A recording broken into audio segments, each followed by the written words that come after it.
Hi, I'm Lee Williams, gun writer at the Herald-Tribune, and I'm here with Chris Brooks, master gunsmith and armorer, and we are talking stippling today.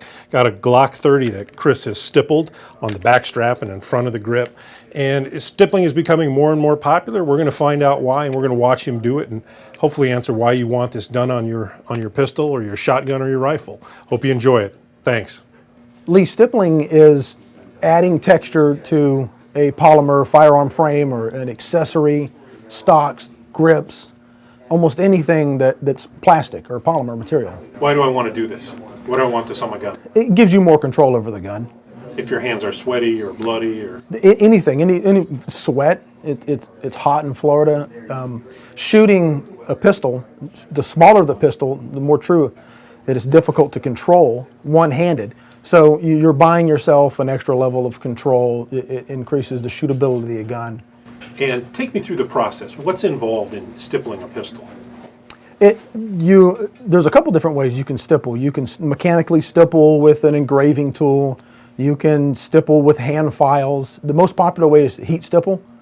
And the reason it's most popular is it works the best with polymer. It mimics the manufacturing process. When you make a Glock frame, it's emulsified plastic that goes into a mold. And when you use heat, you temporarily re-emulsify that, liquefy the plastic, and just change the shape of it in a way that's natural for that material.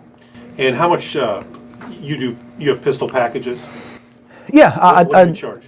A standard Glock Gen 3 or a Gen 4 package, the complete package, is $130. That includes all of the stippling, the redesign of the grip. There's some alterations to the trigger guard. There's trigger work. It basically reprocesses the entire gun. It's a mass-produced gun, so it's a good gun. Right. But they have to make certain compromises in mass production. So I get down into the nuts and bolts of the gun.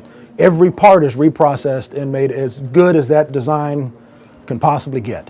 And you have several different designs of stippling that you use. Can you talk about those? I use there's two primary designs, and I can stipple anything. I mean, your imagination is the only limit to how you stipple. I've found two that work really well. I've got a pattern that I use here. It's sort of an intermediate pattern. It gives you a significant amount of grip, but it's not too aggressive so that you don't really feel like it's chewing into your hands. And I've got a much more aggressive X pattern that I do. That's something that's exclusively that I do. And that's for a real serious shooter, competition shooter, somebody who thinks they're going to find themselves in really adverse conditions, a lot of water, a lot of fluids, sweat, gravel, anything that interferes with your grip that you might encounter. This is going to defeat that. So it's a tiered system, so you don't have to have one or the other. What parts of the gun are you altering on the exterior?